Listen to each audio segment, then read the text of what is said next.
Hello, good evening. This is me, Rubab Education Wali, Vice Principal of Rehan School Minerva Campus, and welcome to another inspiring episode of the Power Minutes. And I'm your host, Rubab. And today I am honored to speak with a remarkable guest, Miss Suzanne. At age 65 years, young Suzanne is redefining what it means to keep growing. She's not only experienced English teacher, but also a small business owner, a chief marketing officer, and currently pursuing graduate studies. Her journey is a powerful reminder that passion and learning knows no age limits. So, welcome, Miss Suzanne, in my Power Minutes podcast. Well, I'm happy to be here talking with you, and it's really cool, teacher to teacher. I can tell you love teaching, and I know that your students are very proud of you. Thank you so much, Miss Suzanne, for your precious time. I would like to ask some question about your journey, your success, especially your teaching experience. So, can you please tell me more about how you started the journey? As teaching profession is, the precious gift of the God. So, can you please tell me your experience of teaching with the students? Okay. Sure. As you know, Rubab, teachers have a big job. They are taking care of the future. Every time we enter a classroom and work with students, we're helping them with their future. And in turn, oh my goodness, the future of the world, you know? So it hasn't all been successes and with it has there have been a few failures, but we learn from failures. And what got me into teaching is when I was in high school, my first job was at McDonald's. I was a cashier. I made French fries and milkshakes. And then the manager started having me teach new employees. And she said that I was really good at teaching. And so then she said, "Would you like to be a trainer?" And I was like, "Cool," because first of all, there's a raise in money, right?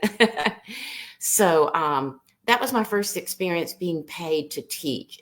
I think I was 17 years old, and I was the crew trainer at that McDonald's. Everybody who was new, I taught them all the processes, how to treat the customers, and so on. So then when I started college, I thought, I think I would like to get a degree to teach English and maybe history, social studies to middle school students, which that's children who are around 11 to 14 years old. So altogether, I've been teaching off and on since maybe 1985. Off and on, I've been teaching anybody from age 3 years old, like preschool, all the way through adults, like people my age. I even taught English in Japan. So I was there for 3 years. So, how did I get into teaching? That's how it happened. And I will say it wasn't all success. I had a few issues, but mistakes help us grow. How did you get into teaching? I would love to know. Yeah, definitely, I will sure. But very interesting that you say that you work as a cashier in McLean. Yeah. So, how was your experience? You switch your job as a cashier to teacher, and what are the biggest challenges you face in the starting? Um, I was very excited to move from cashier to trainer. Teaching people to me is a lot more fun than taking their money and putting it in the cash register. you know, I felt like I had a chance to help my peers, my fellow employees, enjoy their job and um, be kind to the customers and uh, just try to represent McDonald's in a way that makes the customers want to come back. You know what I mean? So teaching to try to help other people reach those goals, because I knew in turn if they could be that kind of employee, they would also move up the ladder. They would become a manager, a trainer, chief, or whatever. So, Suzanne, in your teaching experience, what you think and what would you like to share with me? The teacher-centered classroom or the student-centered classroom? What do you think? Which strategy was very useful for you? And as well as I would like to ask that you can give the any idea or the suggestion or the feedback for the all the teachers that are teaching at this time. Which strategy, which central classroom is best for them, like a teacher-centered classroom or the student-centered classroom? Okay. Well, I know traditionally the accepted method is a teacher centered classroom. I can remember growing up, that's how it was. No student questioned it. The teacher did most of the talking. We were quietly working. Then we turned in our work. She would grade it, tell us what was wrong, and then say, try to do better next time. So that's how it was. I learned a lot that way. I don't regret it, but I do see that maybe a compromise where maybe 25% of the time, maybe it's teacher centric, but the majority of the time, at least 75% is student centric, and they will still learn. They will still learn. One example is there's a method called KWL, and you take a chart, like a big white piece of paper, and you put K on. KWL strategy. You No, want to know, know what you learn. Yeah, I know very well about this oh, strategy. it's so helpful because you can ask all the students, okay, here's the topic. Maybe the topic is um, the digestive system of human beings. And then we just ask them, what do you know about digestion? How does when you eat, how does your food get digested? And so they know a lot. They will talk about large intestine, stomach, how eating certain foods are better for your digestive system, other foods are not. So you write all that down and what they know. And then, as you know, the next step is, what do you want to know? And you involve them. They tell you, they may say, why is it that people need to eat food high in fiber? You know, why do some people get ulcers in their stomach and other people do not? So then you're all involved in looking for the answers. They can look online at blogs, at science websites. Um, they can look up for books that they can hold that are talk about digestion. They can look for blog posts. There's probably even some comic books about digestion. And then everyone in the class can share a little bit about what they learned. And then everyone takes turn, including you, the teacher. They write down what we learned. And then you can have them write about it, you know? And they don't just have to write an essay or a research paper. They could create a PowerPoint presentation. They could make a chart of the digestive system where they label everything. So I truly believe that the majority should be like that, student-centered. Although I feel like once in a while, the teacher in English, we have this idiom, take the bull by the horns. It just means take charge for about 5 minutes, especially if it's some area that maybe nobody in the class knows anything about. So what do you think? You know, Suzanne, that I believe, and I used this strategy when I was a teacher in primary school. Like I use a strategy of KWL, DRA, direct trading activity, DRTA. What they had to do, they predict the session, what will happen next, to create a story, to create a suspense. So the lots of activities and strategies.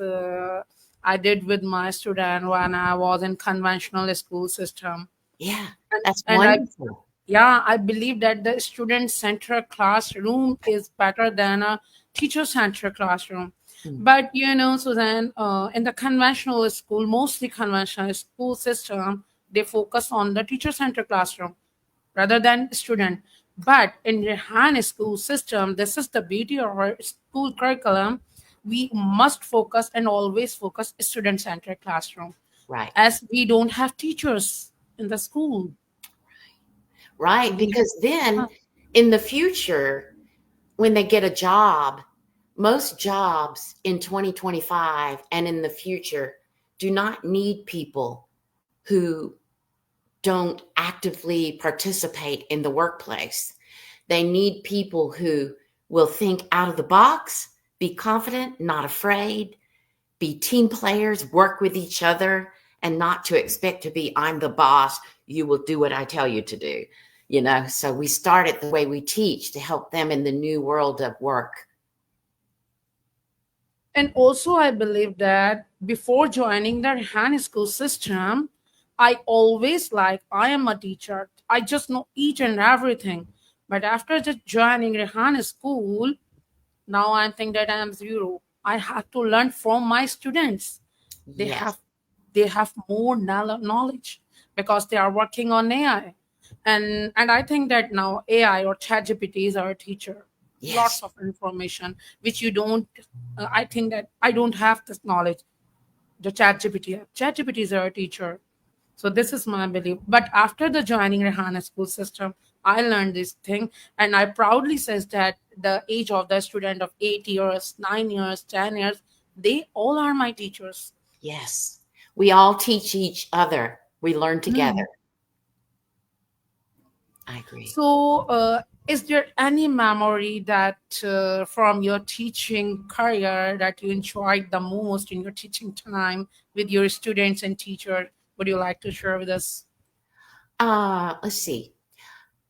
So my full-time job now is different than my other language teaching jobs. What I do now is I work with third to fifth grade. They're about 8 to 10 years old, and they it's called English language development. And about 70% of them, their first language is Spanish, and then the other 30%, they are speaking French. They're from Cote d'Ivoire. They're from Ethiopia. Right now, I forgot that language. There are many from Nepal, so they speak Nepali. And so, what I've learned from working with them that I'm very excited about, that was kind of like an epiphany for me, that when I teach English with students who speak another language first, why not let everyone have a chance to learn a little bit of each other's languages? So when they learn a new phrase, like I said a moment ago, like take the bull by the horns, we talk about what that means. In other words, it means sometimes you have to take charge. And then I ask them, how do you say that in Nepali? How do you say that in French? How do you say that in Spanish? And then, or here's another one. When students do a good job, I've taught all the students to say, um, "Good job, you did a good job." And so one time, this one little boy, he's autistic, he's very quiet, but when I asked him, "How do you say good job in Nepali?" He goes, "Kamru kam," and he kept saying it over and over because quite often autistic children repeat. But now, every time anybody does a good job, they all say Ramru kam. And so then the other children are excited because they learned this new word in another language while they were learning to say good job in English. Does that make sense? Suzanne, here I would like to say that I was just remembering my teaching. I just go to the past or thinking about my scenarios and with my students. You know, as a teacher, I want to ask you that teacher always create a lesson plan or they write reflection. I don't know that you experience this or in your school they are used to make a planning or the reflection of the week for the students, what the sandwich feedback for the students. So is there any experience you gain like a lesson writing or the reflection plan for the students for the improvement plan? Okay. Well, traditionally, I was expected my first year of teaching for maybe for at least 10 or 15 years, I had to have lesson plans for at least 1 month in advance. And then I needed at least objectives for the whole school year that I plan to try to achieve each week after that. And then I could formalize lesson plans at the beginning of each month, lesson plans. But now I have found, and my school is very future thinking. They are more accepting what we do instead. There are state objectives. I'm in the state of Colorado. So by the end of the school year, this coming year, I have to have taught the students persuasive writing and speaking. I have to teach the students how to create captions for photos. Let's see, how to write a book report. There's these lists, big long list of objectives. So what I try to do is for each week, I establish one of those objectives. So no matter what that week, we are going to work toward achieving that objective. But I like to, I sort of have in my mind my lesson plan. And instead of being real strict about how it's going to be, I bring mentor text that have to do with what we're going to learn. So that could be students' writings from last year, or students drawing with caption from last year. It could be I print a blog post, from somewhere, or an answer from ChatGPT. And I ask the students, we want to learn how to talk each other into something. We want to persuade each other this week. So please help me. Give us examples that you find at home, get help from your parents, look on the internet, use ChatGPT, and we'll come together and read all of these and discuss them, and then pick out what's good about these. What do I want to copy when I try to write and speak to persuade other people? So what we call that is, it's like multi-genre studies, mentor text, and then inquiry. And you mentioned inquiry a while ago, where throughout your lesson, you're asking the students questions. They're asking you questions, and you're all working to find the answers. So in a nutshell, that's my answer. To promote the question is because I always try the Bloom's taxonomy, the level of question, evaluation, knowledge, synthesis, analysis. So these are the levels of Bloom's. Yeah. So this Bloom's levels always give the opportunity to students to ask most creative question. But now we are, as ChatGPT our teacher. So Suzanne, I would like to ask that as in the Rihanna school, we are giving AI teachers training to the teachers. Okay. So what do you think that AI is helping to the teachers to boost their knowledge, to improve their information, and as well as to help the students in the classroom? Okay. Well, I think that it's more important now than ever to teach what I call media literacy. So back when I was younger, media literacy meant, okay, you read a letter, which is an opinion, in the newspaper where someone's telling their opinion about politics. Well, that's someone's opinion. This is media literacy. Whereas if you go look at a scientific research paper where they have proven what they state is true, then that's fact. And even fact changes, as time goes on. What we used to think was a fact, today we realize not quite. So now today with AI and ChatGPT and training teachers to work with students using AI and ChatGPT, I think we need teachers like you and all the teachers out there more than ever. Because again, it's media literacy. Work with the students, help them, that when they ask ChatGPT, for example, write a poem about nature. Okay, then it will give the child a poem about nature, but the child should not be satisfied with the results. The child should look at it and think, ooh, how can I make this better and more interesting? Because I want my classmates to enjoy my poem. So they can change the words And maybe there's a part of it that just does not make sense. Chat GPT isn't perfect.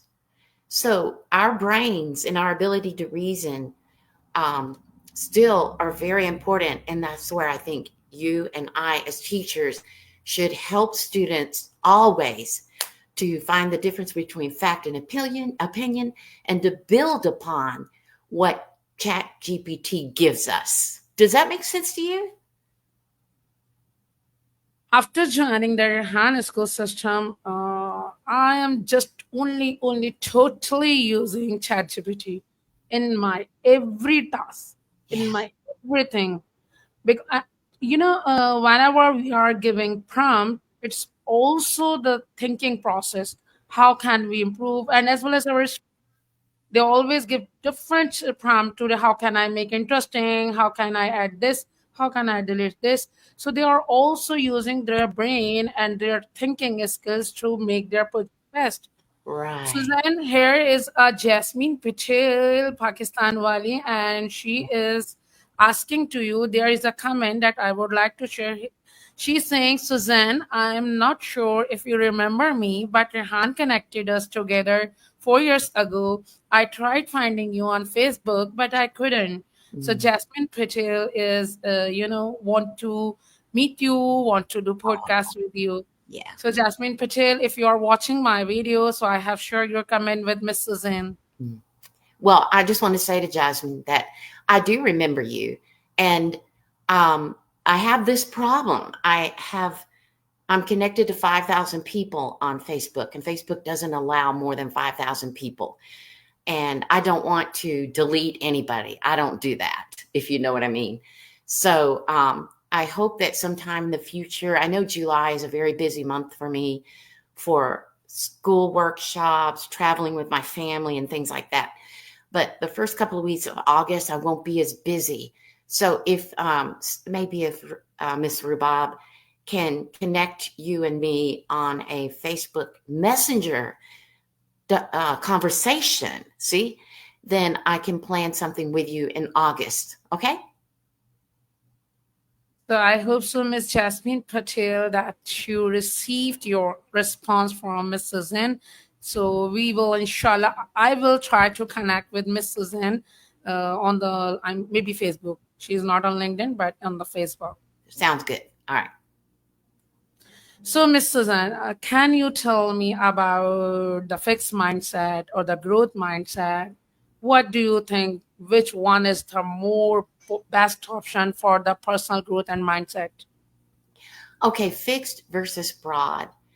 Um, I would lean more toward the broad, but I've been in classrooms and I have observed teachers who totally teach in what you call a laissez-faire approach, which means whatever happens, happens. You have a table in the middle of the room with paper and markers and crayons and toys and maybe a typewriter and iPads and clothing, dress up clothes, and you just have a topic like um, maybe writing plays, skits, and then the teacher doesn't do anything except, the kids are walking around, touching everything, talking about it, and the teacher doesn't instigate anything. Instead, if the child comes to her and asks, do you think this looks good on me?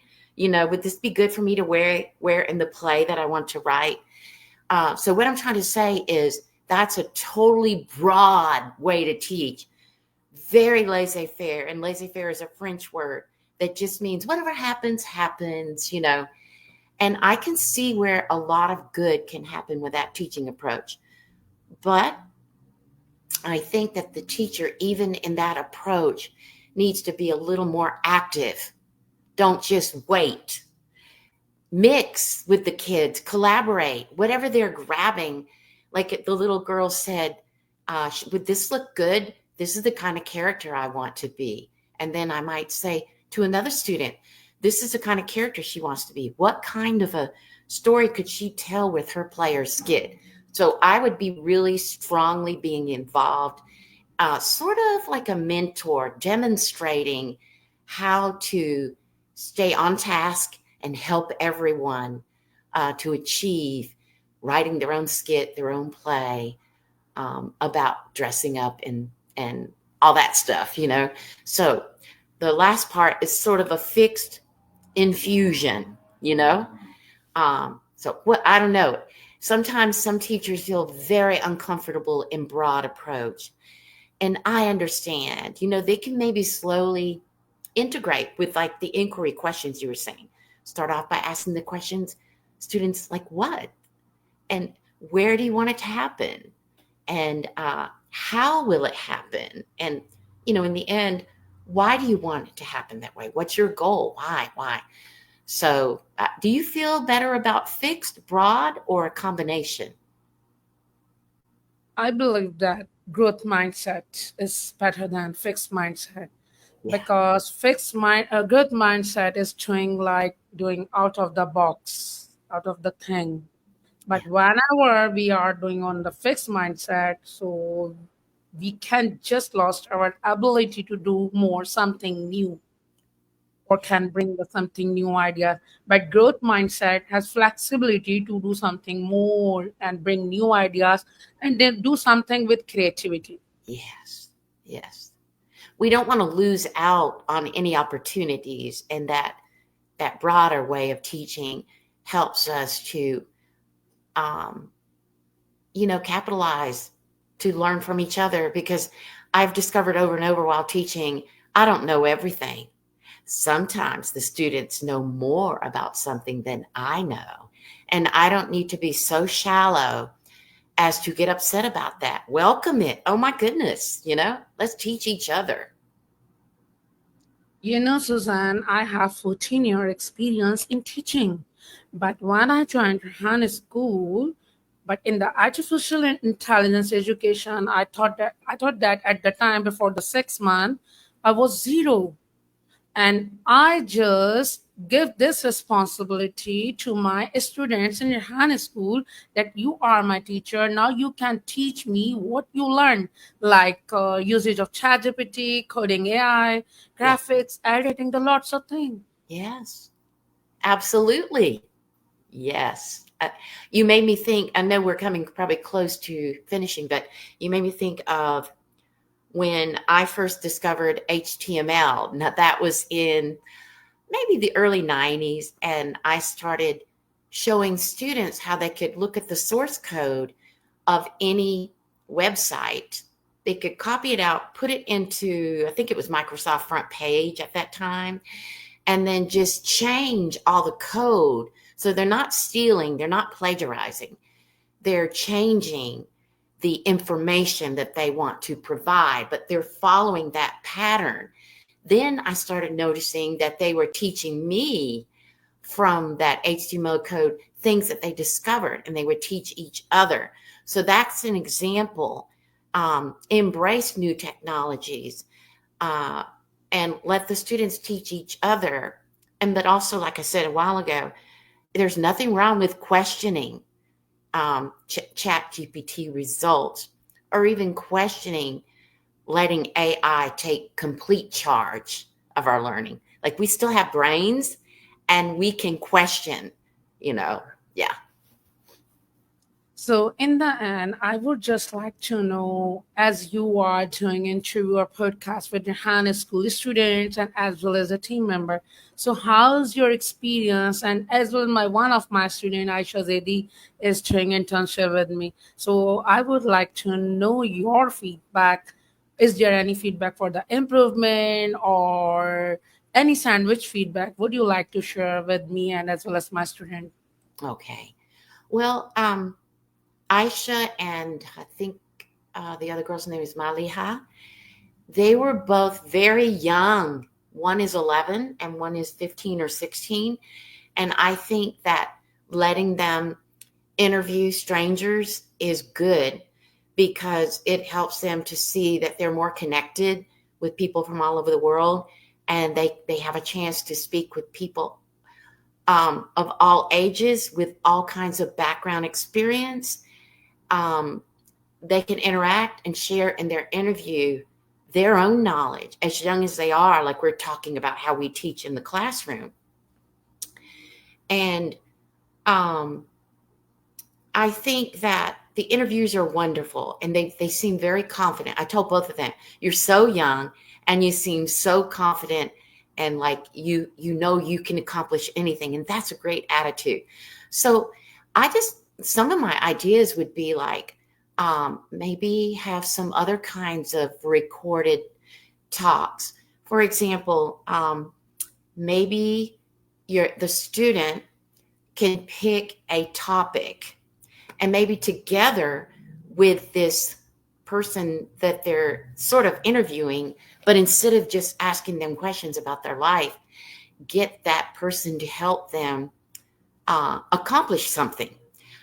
Just say, for example, maybe the child wants to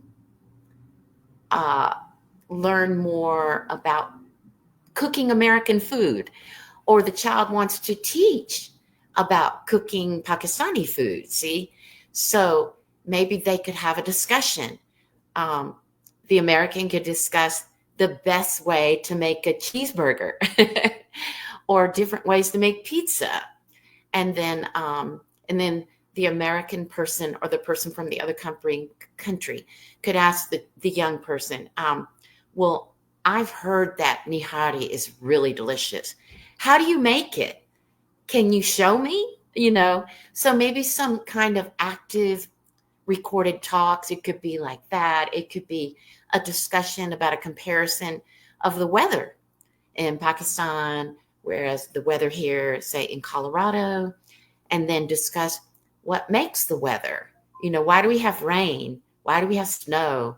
Why is it so dry here and so humid in Pakistan? So I think that might be a fun thing to do.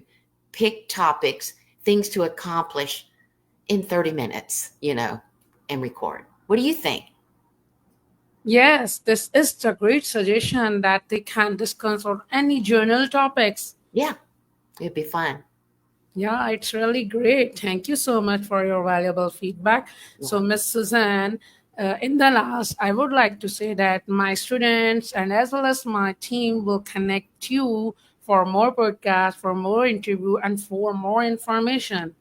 Can you please give your precious time to all of them? Or I can arrange a one session with you that I can take online to you and can do the session with all my morning shift students and Yeah. also the evening shift students. So it will be the good chance for all of them to learn more from you. Okay. And So yeah. like I said, like the beginning of August, like maybe August 1st through 10th, I'll have more time. And then after that, I'll be back like Monday through Friday at school for about 9 hours a day and still trying to co-run my cosplay leather jacket business. And I'm still taking classes, at the university. So, but about August 1st through 10th, I would love to try to do some more things with you guys. Okay? Thank you so much. Thank you so much, Suzanne, that you give me 30 minutes for my podcast. Thank you very much. And my students will connect you soon. Thank Okay. you very much. Take care. Bye bye. Bye-bye. Thank you for giving me your time. You take Thank care. you. Bye bye. Bye-bye.